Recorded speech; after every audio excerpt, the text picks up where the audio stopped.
കർത്താവിൽ എല്ലാവർക്കും വന്ദനം. വീണ്ടും ഒരു പ്രാവശ്യം കൂടെ ഇൻ ക്രൈസ്റ്റിന്റെ യൂട്യൂബ് ചാനലിൽ കൂടെ നിങ്ങളെ കാണുന്നതിൽ ഒത്തിരി സന്തോഷം. ഈ ചാനലും ഈ മീഡിയയും നിങ്ങൾക്ക് അനുഗ്രഹമായിരിക്കുന്നുവെന്ന് പലരിൽ കൂടെ കേൾക്കുവാനും അറിയുവാനും അവസരങ്ങളുണ്ടായി.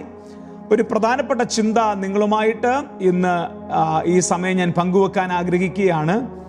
നമ്മുടെ ഈ ഇന്നത്തെ ആധുനിക കൾച്ചറിൽ ഒത്തിരി സുപരിചിതമായ ഒരു വാക്കാണ് ഡിവോഴ്സ്, വിവാഹമോചനം എന്ന വാക്ക്. വിവാഹമോചനം എന്ന വാക്ക് നമ്മുടെ ആധുനിക സംസ്കാരത്തിന് ഒത്തിരി പരിചയമായി പോയ വാക്കാണ്. ഞാൻ ഇന്ന് സംസാരിക്കാൻ പോകുന്നത് ഭാര്യാഭർത്തൃബന്ധത്തിലെ വിവാഹമോചനത്തെ കുറിച്ചല്ല ഇന്ന് ഞാൻ സംസാരിക്കാൻ പോകുന്നത്. അതിനെക്കുറിച്ച് നിങ്ങൾ ഒത്തിരി കേട്ടിട്ടുണ്ടല്ലോ. എന്നാൽ ആധുനിക സഭ, ക്രിസ്തീയ സഭ പരിശുദ്ധാത്മാവുമായിട്ടും കൃപാവരങ്ങളുമായിട്ടും ഒക്കെ ഒരു ഡിവോഴ്സിലാണ് ഇപ്പോൾ നിൽക്കുന്നത് എന്നൊരു ബോധ്യം പല സഭകൾ സന്ദർശിക്കുമ്പോഴും പല രാജ്യങ്ങൾ സന്ദർശിക്കുമ്പോഴും ഉള്ളിലുണ്ടാകുന്നു. അപ്പോസ്തല പ്രവൃത്തിയിൽ പരിശുദ്ധാത്മാവും സഭയുമായിട്ടുള്ള ബന്ധം ഒരു അന്യഭാഷാ ബന്ധം മാത്രമായിരുന്നില്ല. ഞായറാഴ്ചകളിൽ ഏതോ ഒരു പാട്ടിന്റെ അവസാനം തീരുന്ന ഒരു ബാഹ്യ പ്രകടനങ്ങൾ മാത്രമായിരുന്നില്ല. പരിശുദ്ധാത്മാവും സഭയുമായിട്ടുള്ള ബന്ധം വളരെ അഭേദ്യമായ ഒരു ബന്ധമായിരുന്നു അപ്പോസ്തല പ്രവൃത്തിയിൽ പരിശുദ്ധാത്മാവിനും കർത്താവിന്റെ ശരീരമായ സഭയും തമ്മിലുണ്ടായിരുന്നത്. പൗലോസിന്റെ ഭാഷയിൽ പറഞ്ഞാൽ, ക്രിസ്തു എന്ന ഏക പുരുഷന് വേണ്ടി നിർമ്മല കന്യകയായി നിങ്ങളെ വിവാഹം നിശ്ചയം ചെയ്തിരിക്കുന്നു എന്ന് പറഞ്ഞിരിക്കുമ്പോൾ തന്നെ പരിശുദ്ധാത്മാവിന് സഭയെ കറ, ചുളുക്കം, വാട്ടം ഒന്നുമില്ലാത്ത കാന്തയാക്കി നന്നായിട്ട് പ്രിപ്പയർ ചെയ്ത് കർത്താവിന്റെ മുമ്പിൽ കൊണ്ട് നിർത്തുക എന്നൊരു വലിയ ദൗത്യം പരിശുദ്ധാത്മാവിനും ഉണ്ടായിരുന്നു. അതിനുവേണ്ടിയാണ് പരിശുദ്ധാത്മാവിന്റെ ശക്തമായ മൂവുകൾ, കൃപാവരങ്ങളുടെ ശുശ്രൂഷകൾ, ഇതെല്ലാം 1-ാം നൂറ്റാണ്ടിലെ സഭ തുടങ്ങി ഇങ്ങോട്ട് വിവിധ കാലഘട്ടങ്ങളിൽ സഭയിൽ കൂടെ ഒഴുകിക്കൊണ്ടിരുന്നത്. എന്നാൽ ഇന്നത്തെ ഒരു കാലഘട്ടത്തിൽ നാം പഠിച്ചാൽ നമ്മുടെ ആധുനിക സഭകൾ പലതും കൃപാവരങ്ങൾ ഉണ്ടെന്ന് വിശ്വസിക്കുന്നില്ല, പ്രവചന ശുശ്രൂഷ ഉണ്ടെന്ന് വിശ്വസിക്കുന്നില്ല. ഒരു വീര്യപ്രവൃത്തി ആ സഭയിൽ നടക്കുമെന്നോ അതല്ലെങ്കിൽ അവർ പ്രാർത്ഥിച്ചാൽ ഒരു രോഗി സൗഖ്യമാകുമെന്നോ അവർക്ക് വിശ്വാസമില്ല. കുറെ തിയറി ക്ലാസുകളും കുറെ മോഡേൺ തിയോളജികളുമായിട്ട് നമ്മുടെ സഭകൾ ഒതുങ്ങിപ്പോവുകയും പരിശുദ്ധാത്മാവുമായിട്ടും കൃപാവരങ്ങളുമായിട്ടും ഒരുപാട് സഭകൾ ലീഗലി ഡിവോഴ്സ്ഡ് ആയി നിൽക്കുകയാണ്. ഡിവോഴ്സ് എന്ന വാക്കിന്റെ അർത്ഥം ബന്ധം വേർപെടുത്തുക, അതല്ലെങ്കിൽ രണ്ടായി പോകുക, ഡിസോൾവ്ഡ് ആയി പോകുക, സെപ്പറേറ്റ് ആയി പോകുക എന്നുള്ളതൊക്കെയാണ് ഡിവോഴ്സ് എന്ന വാക്കിന്റെ അർത്ഥം. നിങ്ങളുടെ ചർച്ചിൽ കൃപാവരങ്ങൾ ഉണ്ടെന്ന് നിങ്ങൾ വിശ്വസിക്കുന്നുണ്ടോ? നിങ്ങളുടെ ചർച്ചിൽ വേദപുസ്തകം പറയുന്ന നിലയിലുള്ള അത്ഭുതങ്ങൾ നടക്കുമെന്ന് നിങ്ങൾ വിശ്വസിക്കുന്നുണ്ടോ?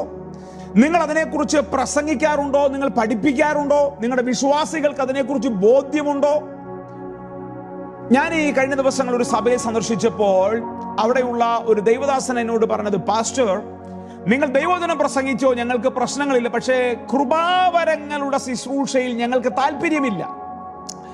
കൃപാവരങ്ങളുടെ ശുശ്രൂഷയിൽ ഞങ്ങൾ വിശ്വസിക്കുന്നില്ല, ഞങ്ങൾക്ക് താല്പര്യമില്ല എന്ന് പറഞ്ഞു. ഒരു പെന്തക്കോസ്റ്റൽ ബോർഡുള്ള ഒരു പെന്തക്കോസ്റ്റൽ സഭയാണിത് പറഞ്ഞത്. അന്ന് രാത്രി ഞാൻ അസ്വസ്ഥനായി. കാര്യം പരിശുദ്ധാത്മാവ് ആ വാക്കുകളിലും ആ സഭയിലും ദുഃഖിക്കുന്നത് കണ്ടപ്പോൾ ഞാൻ അസ്വസ്ഥനായിരിക്കുമ്പോൾ വെളിപ്പാട് പുസ്തകത്തിൽ ഒരു വാക്യമാണ് പെട്ടെന്ന് അന്ന് രാത്രിയിൽ ദൈവാത്മാവിന്റെ ഹൃദയത്തിൽ തന്നത്. ഞാൻ വാതിൽക്കൽ നിന്ന് മുട്ടുന്നു, ആരെങ്കിലും എന്റെ ശബ്ദം കേട്ട് വാതിൽ തുറന്നാൽ ഞാൻ അവരോടും അവർ എന്നോടും കൂടെ അത്താഴം കഴിക്കുമെന്ന് പറയുന്നത് പോലെ പരിശുദ്ധാത്മാവ് നമ്മുടെ സഭകളിൽ ഇറങ്ങി പ്രവർത്തിക്കുവാൻ വെയിറ്റ് ചെയ്തിരിക്കുകയാണ്. പരിശുദ്ധാത്മാവ് നിന്റെ സഭയുടെ നിർജീവാവസ്ഥകളെ പൊട്ടിച്ച സഭകൾക്കകത്തൊരു ഉണർവ് കൊണ്ടുവരുവാൻ പരിശുദ്ധാത്മാവ് കാത്തിരിക്കുകയാണ്. പക്ഷെ അതിന് സഭാ നേതൃത്വത്തിന്റെയും ഒരു ലോക്കൽ ചർച്ചിന്റെയും പെർമിഷൻ വേണം. അതാണ് എഫേസോസിൽ സംഭവിച്ചത്. എഫേസോസിൽ അപ്പോസ്തല പ്രവൃത്തി 19-ാം അധ്യായത്തിൽ പൗലോസ് ചെന്ന് ചോദിക്കുന്ന ചോദ്യം, നിങ്ങൾ ഏത് സംഘടനയാണ്? നിങ്ങൾ ഉപയോഗിക്കുന്ന സൗണ്ട് സിസ്റ്റം എത്രയാണ്? അതല്ലെങ്കിൽ നിങ്ങളുടെ ചർച്ചിന് എത്ര ഫോളോവേഴ്സ് ഉണ്ട്? അതല്ലെങ്കിൽ നിങ്ങളുടെ പാസ്റ്റർക്ക് എത്ര വിദ്യാഭ്യാസമുണ്ട്? നിങ്ങൾക്ക് ബാങ്കിൽ എത്ര ബാലൻസ് ഉണ്ട്? ഇതൊന്നുമല്ല ആ റിവൈവലിന് വേണ്ടി പൗലോസ് ചോദിക്കുന്നത്. നിങ്ങൾ വിശ്വസിച്ചിട്ട് പരിശുദ്ധാത്മാവിനെ പ്രാപിച്ചുവോ? അർത്ഥാൽ പരിശുദ്ധാത്മാവുമായിട്ട് നിങ്ങൾക്ക് ബന്ധമുണ്ടോ? അതല്ല എങ്കിൽ പരിശുദ്ധാത്മാവിന് നിങ്ങളുടെ ചർച്ചയിൽ ഇറങ്ങി ഇടപെടുവാനുള്ള സ്വാധീനങ്ങൾ നിങ്ങൾ കൊടുത്തിട്ടുണ്ടോ, സാവകാശം നിങ്ങൾ കൊടുത്തിട്ടുണ്ടോ എന്നാണ് ആ ചോദ്യത്തിന്റെ അർത്ഥം. എഫേസോസിലെ മൂപ്പന്മാർ പറഞ്ഞു, ഞങ്ങൾ അത് ഉണ്ടെന്ന് പോലും അറിഞ്ഞിട്ടില്ല. അതുകൊണ്ടാണ് ആ സഭ ഉണർവ് സംഭവിക്കാതെ 12 പേരിൽ ഒതുങ്ങി, വർഷങ്ങളായിട്ടും 12 പേരിൽ ഒതുങ്ങി ആ സഭ പോയത്. എന്നാൽ അപ്പോസ്തല പ്രവൃത്തി ആരംഭവാക്യങ്ങൾ നാം കാണുന്നത്, അന്ന് പൗലോസ് അവരുടെ മേൽ കൈവച്ചപ്പോൾ പരിശുദ്ധാത്മാവ് ഒരു കൊടിയ കാറ്റുപോലെ അവരുടെ മേൽ ഇറങ്ങുകയും ചരിത്രത്തിലെ ഏറ്റവും വലിയ ഉണർവുകളിൽ ഒന്ന് എഫേസോസിൽ നടക്കുകയും ചെയ്തു. ഇന്ന് രാത്രിയിലെ ഈ പകലിലൊക്കെ ഞങ്ങളെ കേൾക്കുന്ന ലോകത്തിന്റെ വിവിധ രാജ്യങ്ങൾ എന്നെ കേൾക്കുന്ന ദൈവമക്കളെ, നിന്റെ സഭയെ ഉണർത്തുവാൻ നീ വേണ്ടത് കൺവെൻഷനുകളല്ല, കോൺഫറൻസുകളല്ല. നിങ്ങളുടെ സഭയെ ഉണർത്തുവാൻ നിങ്ങൾ ചെയ്യേണ്ടത് യൂത്ത് ക്യാമ്പുകളല്ല. നിങ്ങൾ ചെയ്യേണ്ടത് പരിശുദ്ധാത്മാവിനെ പൂർണ്ണ സ്വാതന്ത്ര്യത്തോടുകൂടെ നിങ്ങളുടെ സഭയിൽ തുറന്നു വിടുക. പെർമിഷൻ ചോദിച്ചു നിൽക്കുന്ന പരിശുദ്ധാത്മാവിനോട് പറയുക, പരിശുദ്ധാത്മാവേ വരിക, ഞങ്ങളുടെ ജീവിതത്തിന്റെ സമസ്ത മേഖലകളിലേക്കും ഇടപെടുക എന്ന് നിങ്ങൾ പറയാൻ തുടങ്ങിയാൽ നിങ്ങളുടെ ദേശത്തൊരു ഉണർവ് കാണും, നിങ്ങളുടെ ദേശത്തൊരു റിവൈവൽ വീണ്ടും കാണും. ഒത്തിരി സഭകൾ പരിശുദ്ധാത്മാവുമായിട്ടും കൃപാവരങ്ങളുമായിട്ടും ഡിവോഴ്സറായി നിൽക്കുകയാണ്. ഒരു രോഗി സൗഖ്യമായി എന്ന് കണ്ടാൽ അത് രോഗസൗഖ്യമല്ല എന്ന് തെളിയിക്കാനാണ് ഇന്നത്തെ പാസ്റ്റർമാർക്ക് വ്യഗ്രത. ഒരു മുടന്തൻ എഴുന്നേറ്റാൽ യൂട്യൂബിലും സോഷ്യൽ മീഡിയയിലുമുള്ള ആളുകൾക്ക് വ്യഗ്രത അത് ഫേക്ക് ആണെന്ന് കാണിക്കാൻ വേണ്ടിയുള്ള വ്യഗ്രതയാണ് അവർ. അതുകൊണ്ട് തന്നെ പരിശുദ്ധാത്മാവ് വല്ലാതെ ദുഃഖിക്കുന്നു. പരിശുദ്ധാത്മാവുമായിട്ട് ഡിവോഴ്സ്ഡ് ആയ ഒരു തലമുറയല്ല നമുക്ക് വേണ്ടത്. പരിശുദ്ധാത്മാവുമായി അഭേദ്യമായ ഒരു ബന്ധം പുലർത്തുന്ന ഒരു ജനറേഷനെ പരിശുദ്ധാത്മാവ് അന്വേഷിക്കുന്നു. അവരുടെ കൂടെ ചലിക്കുവാൻ ദൈവാത്മാവ് കൊതിക്കുന്നു. അങ്ങനെ ഒരു തലമുറയാകാൻ വേണ്ടി നിങ്ങൾ പ്രാർത്ഥിക്കുക. May God bless you. ദൈവം നിങ്ങളെ അനുഗ്രഹിക്കുമാറാകട്ടെ.